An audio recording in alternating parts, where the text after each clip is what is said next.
Queria pedir o reverendo Breno para ocupar o púlpito, por favor. Reverendo Breno Prudente é um colega de ministério, um irmão querido, que eu tive o privilégio de conhecer quando éramos jovens.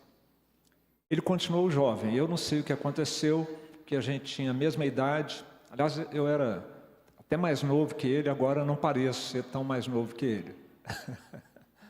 Mas nós estivemos juntos em Seul, na Coreia, por algumas semanas, com um grupo de 80 pastores, no final dos anos 90, e fomos ali conhecer o efeito do avivamento naquele país, e o reverendo Breno foi o nosso cicerone daquela caravana de pastores e líderes presbiterianos, uma vez que ele estudou na Coreia, na sua formação teológica, se casou com uma coreana, que depois ele vai fazer alguns elogios a ela aqui nessa noite. Queria pedir que a Esther se colocasse em pé, por favor.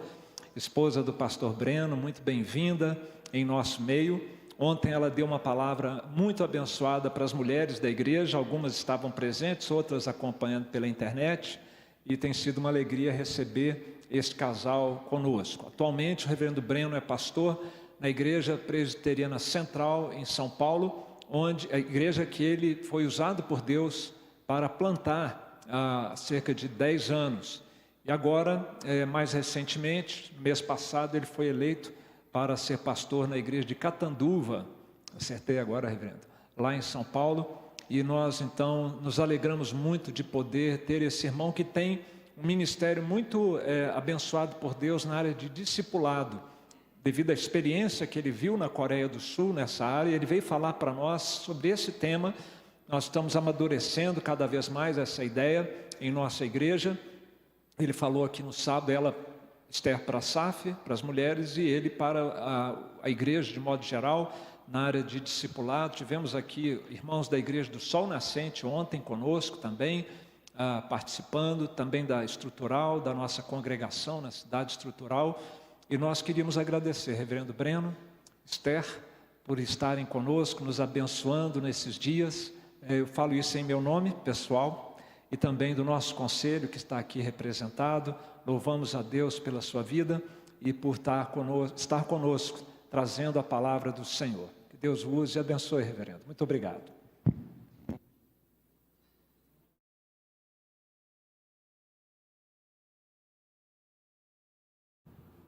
Boa noite, irmãos, graça e paz.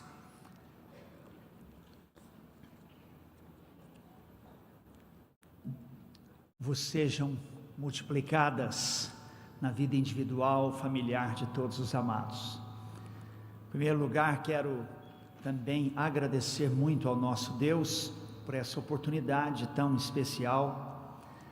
Ela que foi programada desde antes da pandemia, e a pandemia depois acabou bloqueando e não foi possível virmos, e só agora se concretizou, mas se concretizou no tempo de Deus. Bendito seja Deus. E estamos aqui, eu e minha esposa, felizes, abençoados por estarmos ao lado dos irmãos. Agradecemos ao pastor Marco Antônio, nosso amigo particular de longa data. Foi conosco para a Coreia do Sul, viu todo aquele avivamento lá, né, da Igreja do Senhor. Que isso aconteça aqui também, através da vida do irmão, né, e de todos os amados irmãos que estão com o pastor Marco aqui. Que o mesmo avivamento, né, que o irmão pôde ver na Coreia do Sul em 97, o irmão possa ver aqui na sua igreja, no seu ministério. Amém?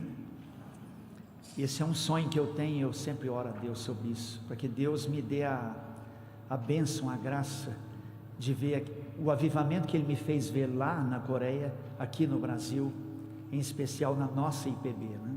Na nossa igreja presbiteriana, e também em todas as outras, né? E Deus assim nos abençoe. Então quero agradecer esse privilégio de ter estado desde ontem aqui, falando aos irmãos, trazendo a palavra de Deus aos irmãos. Agradecer ao conselho, agradecer aos pastores, a toda a membresia dessa amada igreja.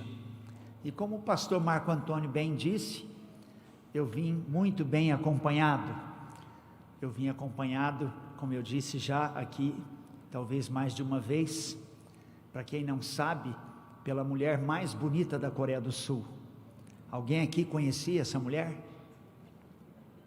Pois é, hoje vocês têm essa mulher logo aqui na frente da igreja, sentada aqui no terceiro banco da igreja. É difícil estar todo mundo saindo agora para ver como que é, né? Mulher mais bonita da Coreia do Sul, mas no final do culto ela vai estar lá na porta, você vai poder conhecer de perto e ver de perto. É a minha amada Esther, que eu encontrei lá na Coreia do Sul. Cada seminarista era enviado para uma igreja local, e eu fui para a igreja da Esther, e ela estava lá no coral, e há pouco tempo eu estava interpretando um missionário americano em Guarulhos, e ele falou para mim, aí depois você nem participou mais do culto direito, porque você ficava o tempo todo olhando para o coral, me dando uma indireta, né? Eu falei, não, eu entrei no coral. E ele, E nós somos brasileiros, né, irmãos? Cuidamos bem das boas oportunidades. Deus seja louvado. Então estou aqui com a amada Esther, ela que deixou tudo para nos acompanhar no ministério aqui no Brasil, uma mulher de Deus abençoada, sobre a qual eu posso dizer que não sei o que seria de mim sem essa mulher de Deus ao meu lado. Deus abençoe a vida dela e a nossa vida para a glória do Senhor. Vamos então para a palavra do Senhor, irmãos. Nosso texto de hoje de manhã, para quem se lembra, foi Mateus 5, do 13 ao 20. E agora vai ser Mateus 5, do 1 ao 12. O texto imediatamente anterior a esse, sobre o qual nós pregamos pela manhã. Eu tenho a Bíblia aqui na versão Almeida atualizada, e eu vou ler a palavra de Deus para os irmãos nesses versículos. Abra a sua Bíblia, por gentileza, e acompanhe essa leitura no Evangelho de Mateus, capítulo 5, do verso 1 ao 12.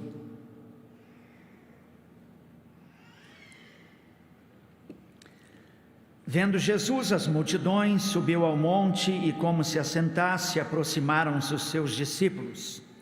E ele passou a ensiná-los, dizendo: Bem-aventurados os humildes de espírito, porque deles é o reino dos céus. Bem-aventurados os que choram, porque serão consolados. Bem-aventurados os mansos, porque herdarão a terra. Bem-aventurados os que têm fome e sede de justiça, porque serão fartos. Bem-aventurados os misericordiosos, porque alcançarão misericórdia. Bem-aventurados os limpos de coração, porque verão a Deus. Bem-aventurados os pacificadores, porque serão chamados filhos de Deus.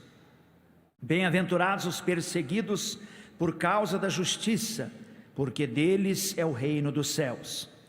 Bem-aventurados sois quando por minha causa vos injuriarem e vos perseguirem, e mentindo disserem todo mal contra vós. Regozijai-vos e exultai, porque é grande o vosso galardão nos céus, pois assim perseguiram aos profetas que viveram antes de vós. Amém. Fecha os seus olhos, vamos novamente falar com Deus. Querido Deus, eterno, bondoso, generoso, nosso querido Pai Celestial, mais uma vez nos colocamos, ó Pai, diante do Senhor, agora, ó Deus, não para dedicar algo ao Senhor, mas para receber algo muito especial do Senhor. Queremos, ó Deus, nesta hora de culto e adoração ao Teu santo nome, receber, ó Pai, a Tua palavra. Como diz a própria palavra do Senhor sobre as pessoas na época de Cristo, que elas iam a Ele porque queriam ouvir a palavra de Deus. Estamos aqui agora, ó Pai, diante de Ti, porque queremos ouvir a Tua palavra. Fala conosco, Senhor, fala conosco, Senhor. Ó Jesus bendito, que se faz presente em nosso meio, nessa reunião, em Teu santo nome. Opera, Senhor, opera, ó Pai, opera, Senhor, pelo Teu Espírito, através da Tua palavra no nosso coração, e edifica-nos, fortalece-nos, Permite-nos, ó Deus, viver uma vida renovada, uma vida nova, uma vida em novidade de vida, uma vida pautada pela palavra do Senhor, para a glória do Senhor e para a bênção das nossas vidas. Senhor, fala conosco, te pedimos em nome de Jesus, amém. Irmãos, antes de tudo, é importante lembrar que Jesus aqui nesse texto não está indicando o caminho para o céu, mas Jesus está aqui colocando quais são os elementos que compõem o caráter do seu discípulo. Nós aprendemos pela palavra de Deus que a condição para a salvação é fé exclusiva em Cristo Jesus. Fé exclusiva, como a Santa Ceia nos mostrou hoje à noite, no sacrifício vicário, expiatório de Cristo Jesus na cruz do Calvário, em nosso lugar. Quando você transfere, quando você coloca, transporta toda a sua confiança na pessoa e na obra que Jesus fez, você recebe salvação. Mas por outro lado, a palavra de Deus, como o texto de hoje está nos mostrando, ela tem também aquilo que diz respeito à norma de conduta. A palavra de Deus fala também sobre uma vida feliz e abençoada, e quando ela fala sobre felicidade, vida abençoada, bem-aventurada, como o texto diz, ela fala de uma vida adequada à palavra de Deus, uma vida obediente à palavra de Deus, e é sobre isso que nós vamos meditar nesta noite. Vejam, amados, que Jesus usa um termo original grego aqui, o termo makarios no plural, makarioi, 9 vezes, interpretado pelos eruditos fiéis à palavra do Novo Testamento, como se falando de 8 bem-aventuranças, de 8 bênçãos que devem compor a nossa vida, para que nós sejamos felizes e abençoados. E o que me impacta, amados, nesse texto, onde Jesus explica quem é o Makarios, fala sobre o caráter do Makarios, que quer dizer aquela pessoa verdadeiramente feliz, aquela pessoa abençoada, bem-aventurada aos olhos de Deus. Quando Jesus vai descrever quem é essa pessoa, ao contrário do que nós falamos, do que o mundo inteiro fala, ele não fala uma vez sequer sobre a questão financeira, sobre riquezas materiais, e isso sempre me impactou nesse texto, porque a parte material da nossa vida é importante também, ela faz parte e ela é necessária para que nós possamos viver uma vida abençoada, e podemos ir até além. A Bíblia não coloca como sendo um pecado, um crente, um cristão ser até rico, materialmente também, desde que ele não entregue a sua alma por dinheiro, não venda a sua alma por dinheiro, não se torne um avarento, um amante do dinheiro, um servo do dinheiro, e desde que ele também não se torne um egoísta, a ponto de não ser capaz de, com suas riquezas, ajudar pessoas que precisam, irmãos que precisam, e investir na obra de Deus. Desde que não haja esses problemas, a Bíblia não condena até mesmo um cristão ser abastado materialmente, financeiramente. Mas Jesus, descrevendo a pessoa feliz, abençoada, bem-aventurada, nenhuma vez sequer fala desse assunto, mas sim fala desde o início até o final, como nós vamos ver, apenas de elementos do caráter que deve ter aquele que já alcançou a salvação, aquele que é seu discípulo, aquele que aos olhos de Deus é verdadeiramente feliz, abençoado, é bem-aventurado, é Makarios. E ele então foi repetindo desde o verso 3 essas características, depois de subir ao monte que era muito usado pelo Senhor e foi usado por Deus em toda a Bíblia, se assentar lá como o ex-cátedra das doutrinas de Deus e da nossa vida humana e sobre nós. Ele então tem a aproximação dos seus discípulos e ele passa a ensiná-los sobre os elementos do caráter do discípulo cristão, do discípulo dele próprio, a começar no verso 3. E agora que vamos estudar sobre os elementos do caráter cristão, ou elementos do caráter da pessoa feliz, eu quero que você permaneça com a sua Bíblia aberta e você esteja atento ao que Jesus nos traz nessa noite. E você possa ler comigo versículo por versículo, você possa compreender e adequar a sua vida e o seu caráter àquilo que Jesus aqui está mostrando, que são características do próprio caráter de Jesus. Leiam comigo o verso número 3, todos juntos, vamos lá? Bem-aventurados os humildes de espírito, porque deles é o reino dos céus. De imediato aqui, irmãos, podemos lembrar outras traduções que colocam pobres de espírito. Não está errado, pode ser traduzido também por pobres de espírito ou humildes de espírito, mas quero lembrar duas versões erradas de se ver esse texto. Há pessoas que, quando falam de pessoas corruptas, de ladrões, até de políticos que temos no nosso país que foram condenados por problemas de corrupção, dizem que essas pessoas são pobres de espírito. E eu quero chamar a atenção de vocês aqui hoje, porque Jesus não está de maneira alguma querendo dizer que a pessoa que é corrupta, a pessoa que rouba, é pobre de espírito. Não tem nada a ver com esse tipo de pessoa. Já ouvi outras pessoas dizendo, pegando por exemplo o exemplo de mendigos ou pessoas que vivem pelas ruas e se perderam na vida, e dizendo que essas pessoas são pobres de espírito. Também não tem nada a ver com isso.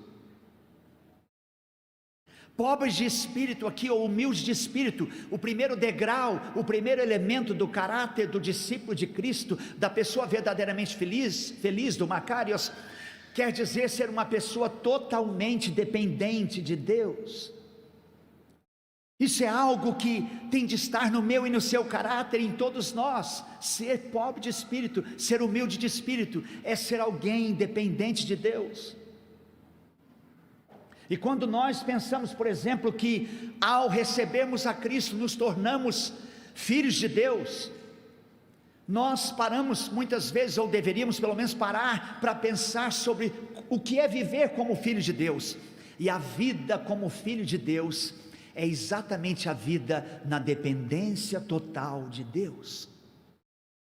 E isso é ser um pobre de espírito, um humilde de espírito, um Macarios, uma pessoa verdadeiramente feliz. Vejam, amados, que o nosso Senhor Jesus Cristo, mesmo sendo o próprio Deus, o Filho de Deus, ele sempre viveu na dependência do Pai. Ele sempre viveu no poder do Espírito Santo dele e do Pai, e nos deixou esse exemplo de dependência de Deus. Ser pobre de espírito é ser aquela pessoa que desde as coisas mais insignificantes que você faz, como por exemplo, lavar um talher lá na sua cozinha, uma coisa extremamente simples, até as coisas mais importantes e maiores que você faz, você vai carregar em você aquele espírito de quem depende da ajuda de Deus, e você sempre se acha vazio de poder em si mesmo, e sempre em tudo depende do Senhor e do poder do Senhor. Paulo disse: tudo posso naquele que me fortalece. Não tudo posso em mim ou no meu poder, mas no poder daquele que me fortalece. Bem-aventurados os humildes de espírito, porque deles é o reino dos céus. Seja você também alguém que desde as coisas mais insignificantes, mais elementares, mais efêmeras, mais simples da sua vida, é uma pessoa capaz de depender da ajuda de Deus. É uma pessoa capaz de dizer para Deus: Senhor, ajuda-me, porque sem a tua ajuda, sem a tua graça, o teu poder, eu não sou capaz de nada. Na parábola da videira, dizendo que nós somos os ramos, ele é o tronco, e nós como sendo os ramos que estão ligados no tronco, Jesus ensina ali que nós temos que estar sempre ligados como ramos, intimamente nele. no tronco que é Ele, para que possamos receber a seiva do tronco, e assim dar frutos, e frutificar a 30, 60 e a 100 por um, e dar frutos que glorificam o Senhor. E lá naquela parábola de João 15 da videira, como Ele sendo a nossa videira verdadeira, o nosso tronco, Ele disse que sem Ele, o que? Nada podemos fazer. Bem-aventurados os humildes de espírito, porque deles é o reino dos céus. Seja você um Macário, seja você uma pessoa feliz, um verdadeiro discípulo de Cristo, ou seja, alguém que sabe como depender de Deus para tudo na sua vida. Segundo degrau, segundo elemento do caráter cristão, verso número 4, podemos ler todos juntos?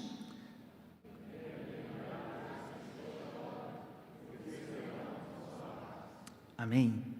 Vejam, amados, que chorar aqui não tem a ver com o choro da criança quando é disciplinada pelo papai e pela mamãe, não é? Dentro daquele ambiente espiritual que a gente como família cristã prepara antes, com toda a moderação, não é? Explicando dentro da palavra onde o filho, onde a filha errou. Não é aquele choro da criança porque foi disciplinada pelos pais, não é esse. Chorar aqui também não é aquele tipo de choro que você chora porque teve um insucesso na sua vida, uma perda na sua vida, como acontece muito conosco, com os adultos. Chorar aqui é um choro espiritual, é você saber chorar por causa dos seus pecados, é você saber chorar por causa das suas limitações em servir a Deus, é você saber chorar quando você vai orar e falar com Deus. Jesus chorou, Jesus chorava, Jesus chorou tanto diante do Pai que chegou até chorar lágrimas de sangue diante de Deus. E quando vamos lá para Hebreus capítulo 5 verso 7, encontramos a palavra de Deus dizendo que Jesus, em todo o tempo em que esteve em carne entre nós, ou seja, em todo o tempo da sua encarnação, Ele dedicou a Deus o Pai lágrimas, súplicas, orações com lágrimas e clamores, durante toda a sua encarnação. Chorar aqui é saber chorar diante de Deus, pelos nossos pecados, nossas mazelas, pelas nossas limitações, durante as nossas orações. Eu sempre disse, pastor Marco Antônio, que uma das maiores invejas que eu tenho da minha amada coreana Esther, é essa facilidade de chorar. Minha esposa é impressionante, não que ela esteja aqui e eu queira elogiá-la demasiadamente, não, mas é maravilhoso, é impressionante como ela começa a orar e nós oramos juntos e ela logo se põe muitas vezes fácil. Vejam, amados, que quando falamos de mansidão, lembramos imediatamente de Gálatas 5, 22, 23, quando o apóstolo Paulo, falando dos frutos do Espírito Santo, termina dizendo que entre esses frutos existe o domínio próprio e a mansidão. Mansidão aqui é aquela característica do caráter que torna você uma pessoa calma, serena, tranquila, uma pessoa que tem domínio da sua ira, domínio do seu ser, uma pessoa que não perde as estribeiras, uma pessoa que sabe tratar tudo de maneira racional, de maneira inteligente, de maneira razoável, de maneira espiritual. Isso é ser manso aqui. E olhem vocês que logo depois há um texto memorável, que sempre quando falo desse assunto gosto de lembrar do próprio Senhor Jesus, porque em cada elemento aqui o primeiro que carregava isso no seu caráter era o Senhor Jesus. E ele diz, como nós conhecemos bem, e sempre repetimos na igreja aqui em Mateus 11, do verso 28 em diante: vinde a mim todos os que estáis cansados e sobrecarregados, e eu vos aliviarei. Tomai sobre vós o meu jugo e aprendei de mim, porque sou manso e humilde de coração, e achareis descanso para a vossa alma, porque o meu jugo é suave e o meu fardo é leve. E Jesus aqui então nos chama para que aprendamos com Ele, ou aprendamos dele, porque Ele é manso e humilde de coração. Bem-aventurados os mansos. Terceiro elemento do caráter do Macarios, do discípulo de Cristo, daquele que é verdadeiramente feliz, feliz aos olhos de Deus. Moisés, tido por muitos como o homem de mais autoridade que já pisou sobre a terra depois do nosso Senhor Jesus Cristo. Diz a Bíblia em Números, capítulo 12, verso 3, que Moisés, entre todos os homens da terra, era o mais manso que existia. Prestem atenção vocês, o homem de mais autoridade sobre a terra, era o mais manso entre os homens sobre a terra. Bem-aventurados os mansos, porque herdarão a terra.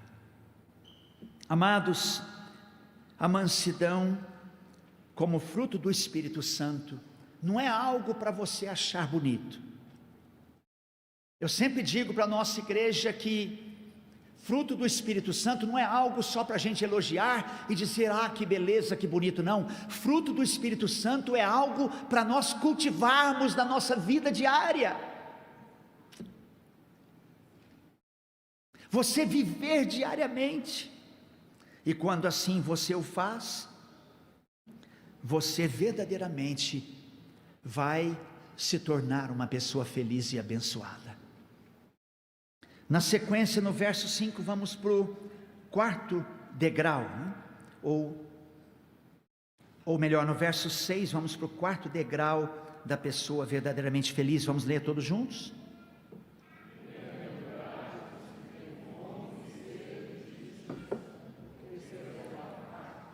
Fome e sede de justiça aqui é interpretado como sendo fome e sede do reino de Deus e da vontade de Deus. Quando você, por exemplo, olha para a sua família e você tem aquele desejo santo, sagrado no coração, de ver no coração de toda a sua família o reino de Deus instalado, o reino que é justiça, que é paz, que é alegria no Espírito, o reino de Cristo instalado no coração de todos os seus familiares. Você está sendo, ou está tendo fome e sede de justiça, você está sendo um Macarios. Quando você olha para pessoas além da sua família, fora da igreja, que não estão em Cristo, e você sente o desejo de que no coração delas estivesse também instalado o reino de Deus como está no seu, o reino de Cristo como está na sua casa, e você almeja isso, você sente isso, você fala de Cristo a elas, você está tendo fome e sede de justiça. Jesus tinha isso também dentro dele, assim como Jesus era pobre, humilde de espírito, no sentido de depender do Pai, assim como Jesus chorou a sua vida toda diante do Pai, porque todos esses elementos de caráter primeiro estavam no caráter de Cristo, assim como Jesus era manso e humilde de coração, Jesus também tinha fome e sede de justiça, no sentido de ter fome e sede da vinda do reino de Deus. E foi Ele que nos ensinou a orar dizendo: Pai nosso que está no céu, santificado seja o teu nome, venha o teu reino. Ele nos ensinou a orar para que venha o reino de Deus, a termos sede, fome e sede de justiça. Assim também ele tinha fome e sede da vontade do Pai, que é o sentido aqui de justiça nesse texto, ou seja, Jesus vivia pela vontade do Pai. Há um texto na Bíblia onde está escrito que a comida de Jesus era fazer a vontade do Pai e realizar a sua obra. A Bíblia também ensina que hão de herdar o céu e a salvação aqueles que fazem a vontade do Pai. E quando você tem sede da vontade de Deus, quando você coloca a vontade de Deus à frente da sua própria vontade, e você compreende essa vontade e realiza essa vontade de Deus na sua vida, você tem fome e sede de justiça, você é um Macarios, você é uma pessoa verdadeiramente feliz, abençoada aos olhos de Deus. E nesse espírito foi que Paulo nos disse em Efésios capítulo 5, falando sobre aquele que tem sabedoria, ou sobre o viver sabiamente. Paulo diz que é para nós em tudo procurarmos compreender qual a vontade do Senhor. E quando você tem fome e sede de justiça, em tudo você procura primeiro compreender qual é a vontade do Senhor. E então após isso, você faz a vontade do Senhor. Você vive uma vida centralizada na vontade do Senhor. E essa vida é a vida do Macarios, é a vida daquele que é discípulo de Cristo, é a vida daquele que tem o caráter de Cristo. Essa foi a vida do próprio Cristo.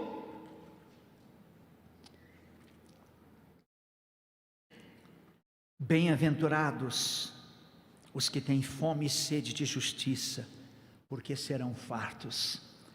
Tenha você no seu caráter essa característica de ser alguém que tem sede do reino de Deus, sede pela vontade de Deus, e viva a sua vida centralizada no reino de Deus e na vontade do Pai.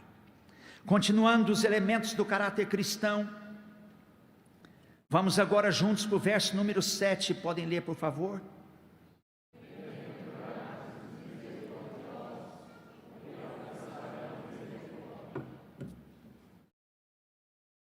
Aqui nós podemos entender o texto misericordioso, tanto no sentido ativo, quanto no sentido passivo.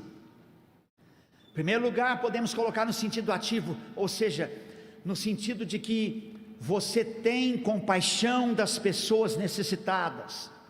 A Bíblia nos ensina a ajudar, a fazer alguma coisa, pelas pessoas necessitadas. Isso é ensinamento bíblico, ajudar as pessoas que mais precisam. Quando você olha para uma pessoa, dentro ou fora da igreja, e é capaz de fazer alguma coisa por ela, às vezes uma intercessão apenas, você é um misericordioso, você é um Macarios. Mas aqui ser misericordioso não é simplesmente falar, ou seja, não é ajudar aquele que precisa simplesmente com palavras, mas sim com atitude de fato. Porque se nós, ou se alguém não tiver condição de fazer nada materialmente por alguém, você como cristão pode interceder pela pessoa, pode orar por ela, e isso é fazer muito por alguém.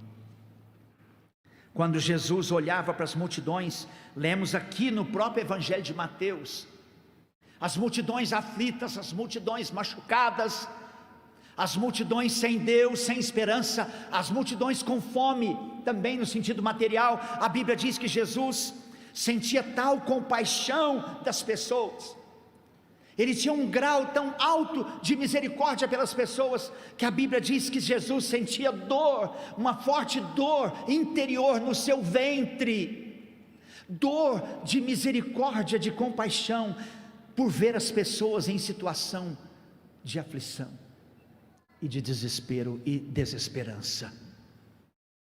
Bem-aventurados os misericordiosos, porque alcançarão misericórdia. Seja você misericordioso, compassivo, e faça algo por aqueles que precisam de fato.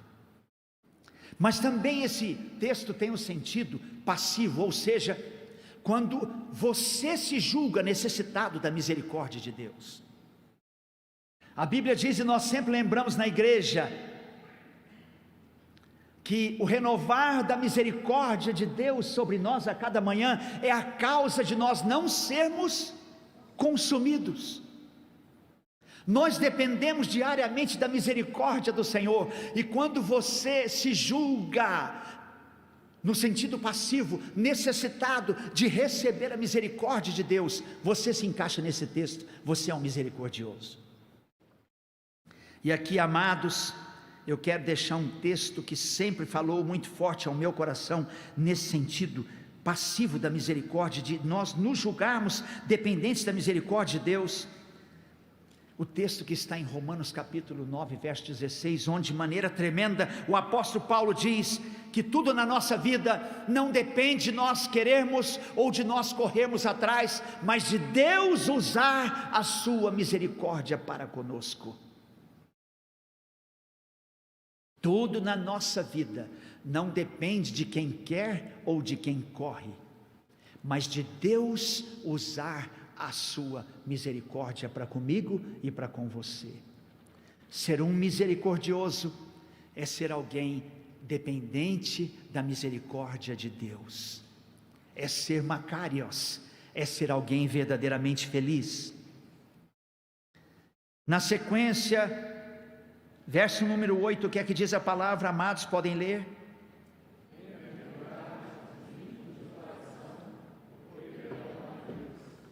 Limpos de coração, aqui fala da pureza de coração que havia no caráter de Jesus. Claro que isso tem tudo a ver conosco, porque a nossa vida, depois que recebemos a Cristo, é uma vida de busca da perfeição em Cristo. Eu sempre disse, como aprendi, e nós aprendemos, não é, pastor, desde o seminário, que o crente faz só duas coisas: ele fala de Jesus e se torna cada vez mais parecido com Jesus. Só duas coisas. Nós crentes cristãos só fazemos duas coisas na vida: nós falamos de Jesus para o mundo e nós procuramos cada dia nos tornarmos mais parecidos com Jesus em nós mesmos. Bem-aventurados os limpos de coração, porque verão a Deus. Amados, nesse sentido, em 1 Tessalonicenses, capítulo 4, verso 3, a Bíblia diz que esta é a vontade de Deus para conosco, a nossa santificação. Essa é a vontade de Deus para conosco, que alcancemos um coração puro, um coração limpo. Minha esposa falou sobre isso ontem para as mulheres, que o sangue de Jesus, que nós celebramos hoje na Santa Ceia, nos lava, nos limpa, nos purifica de todo o pecado, ao nosso coração e à nossa vida. Glória ao nome de Jesus. E hoje nós celebramos a ceia que tem no segundo elemento do fruto da videira, aquele elemento que em espírito é o sangue de Jesus, que foi derramado na cruz do Calvário, por mim e por você, e é esse sangue de Jesus que nos lava, que nos purifica o coração. Aleluia. Bem-aventurados, Macarios, felizes, verdadeiramente felizes, aqueles que buscam um coração puro, que buscam um coração limpo. Davi fala sobre isso lá no Salmo 51, verso número 10, texto que sempre lembramos na igreja para a oração silenciosa, de contrição, de arrependimento, texto tão importante nesse assunto. E ele diz: cria em mim, ó Deus, um coração puro, e renova dentro de mim um espírito inabalável. Davi está clamando por isso, para que ele fosse um homem limpo de coração, um Macarios, um bem-aventurado, um feliz, como Jesus. Porque Jesus, entre todos esses elementos, tinha também esse: Jesus era limpo de coração. O nosso modelo maior, o nosso supremo modelo, Jesus Cristo, era puro de coração. E ser um discípulo dele, ser um Macarios, uma pessoa abençoada, é ser alguém que busca a pureza do coração. E isso não é automático, depende do seu interesse, do meu interesse, da nossa busca, e é na medida que buscarmos é que vamos alcançar. Depois disso, o que é que diz, amados, o verso 9, podem ler?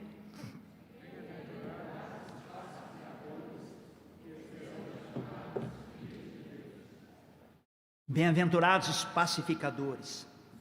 Aqui, eu particularmente gosto muito das Bíblias em inglês, porque as traduções no inglês já já vem mostrando o que quer dizer isso.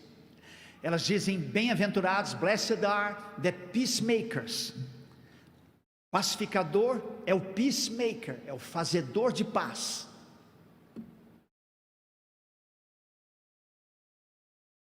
E Jesus aqui está dizendo que eu e você, como discípulos dele, somos fazedores de paz, somos peacemakers. Jesus foi um fazedor de paz, sim, porque nós éramos toda a humanidade era inimiga de Deus, todos nós éramos inimigos de Deus, todos nós estávamos em guerra com Deus, e Jesus causou a paz, Ele fez a paz entre nós e Deus, a relação perfeita entre você e o Pai, porque Jesus era um pacificador.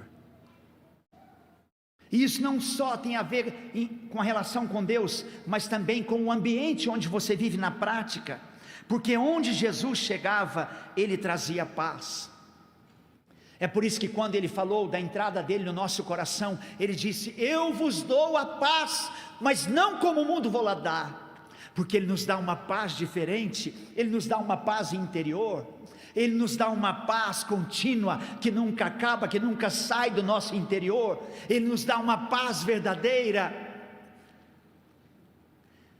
Jesus é o maior peacemaker, o maior pacificador. E eu pergunto agora, amado, você tem sido um peacemaker, um fazedor de paz? Característica daquele que é filho de Deus, como diz aqui o texto, será chamado filho de Deus. Vamos levar isso para o campo prático, irmãos. Você tem sido um fazedor de paz na sua casa? Comece da sua família, comece do seu relacionamento conjugal. Você é fazedora de paz, fazedor de paz ou de guerra no seu casamento, na sua casa? O que é que você tem feito na sua família nesse sentido? Quando você vai para o seu trabalho, lá no seu trabalho você é um pacificador, um conciliador, ou você ajuda a trazer mais guerra e confusão para o seu ambiente de trabalho? Quem tem sido você na sua empresa ou no seu lugar de trabalho?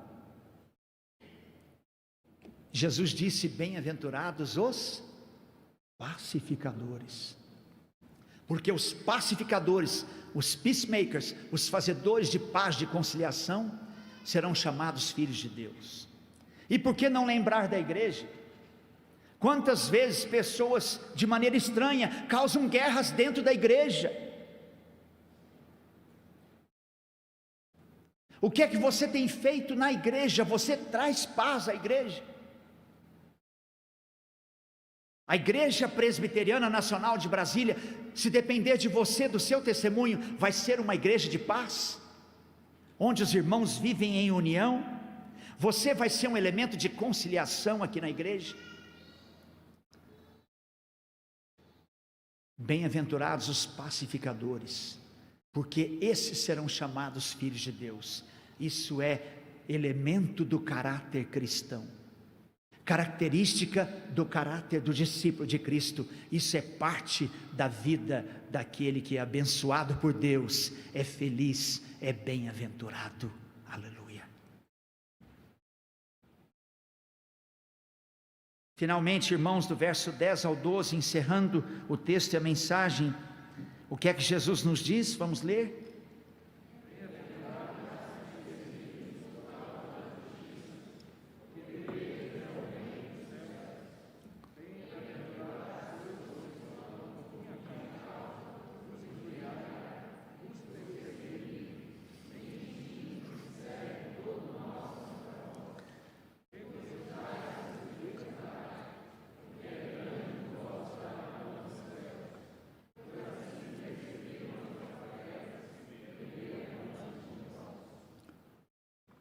Crente verdadeiro não tem como não sofrer nenhuma zombaria na vida. Crente genuíno e verdadeiro não tem como não sofrer nenhuma perseguição na vida por causa da sua fé. Isso é impossível. Porque a palavra de Deus diz claramente: aquele que quiser servir a Cristo Jesus, de maneira sincera, de maneira verdadeira, genuína, autêntica, será perseguido.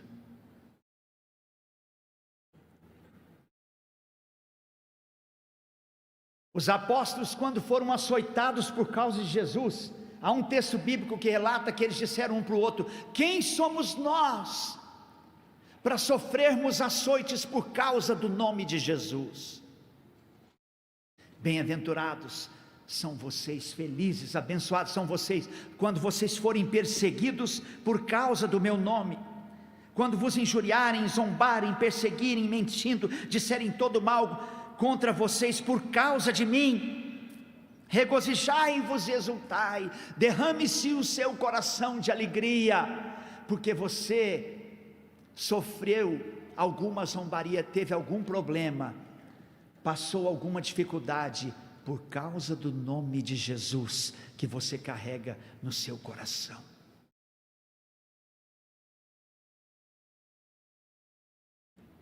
E na sequência, o Senhor Jesus vai dizer que é grande o nosso galardão nos céus, grande será a recompensa nos céus de quem passa por isso. E ele termina de maneira muito forte, colocando que assim perseguiram aos profetas que viveram antes de nós. Você pode imaginar quão glorioso é imaginar que nós somos a sucessão dos profetas?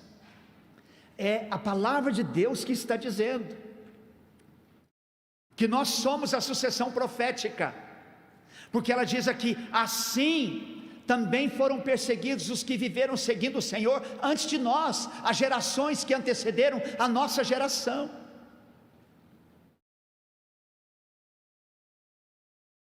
E isso não tem palavras, não há honra maior.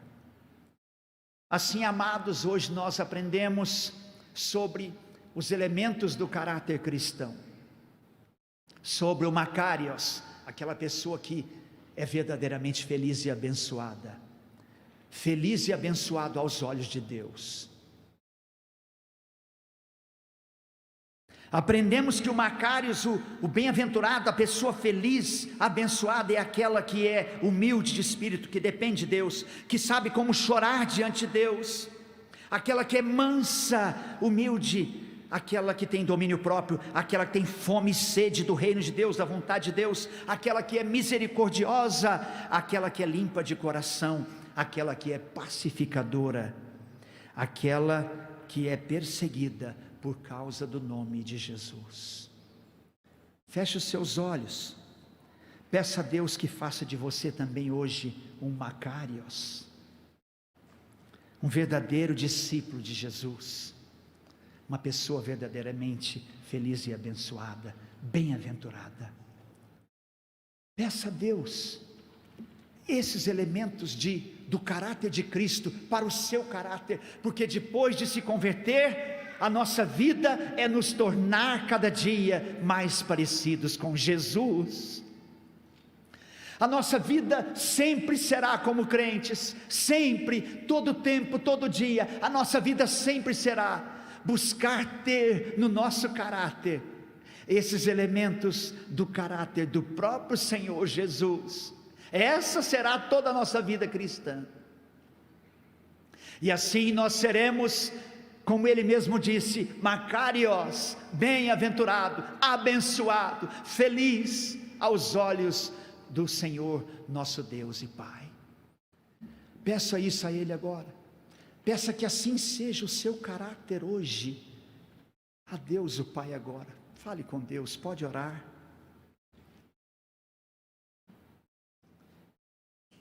Pode orar, fale com Deus.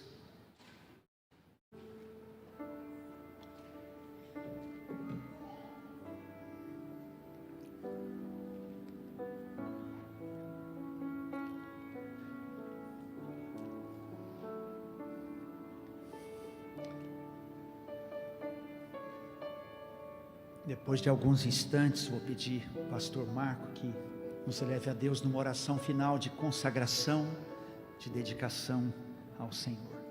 Vamos orar.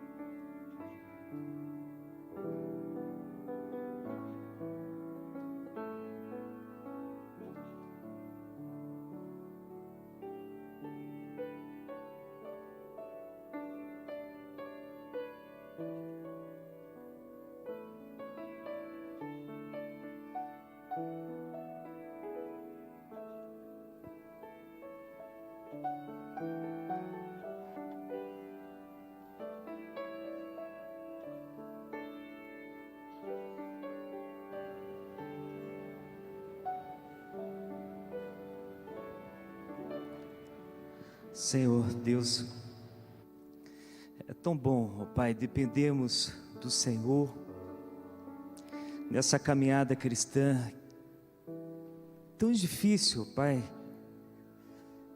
Quando a gente olha para nós mesmos, Senhor Deus, nós não encontramos força alguma em nós para sermos parecidos com o Senhor Jesus Cristo. O Senhor Jesus Cristo foi aquele que encarnou todas essas bem-aventuranças, e nós te pedimos, ó Pai, somos totalmente dependentes do Senhor para encarnarmos, Senhor, essas bem-aventuranças.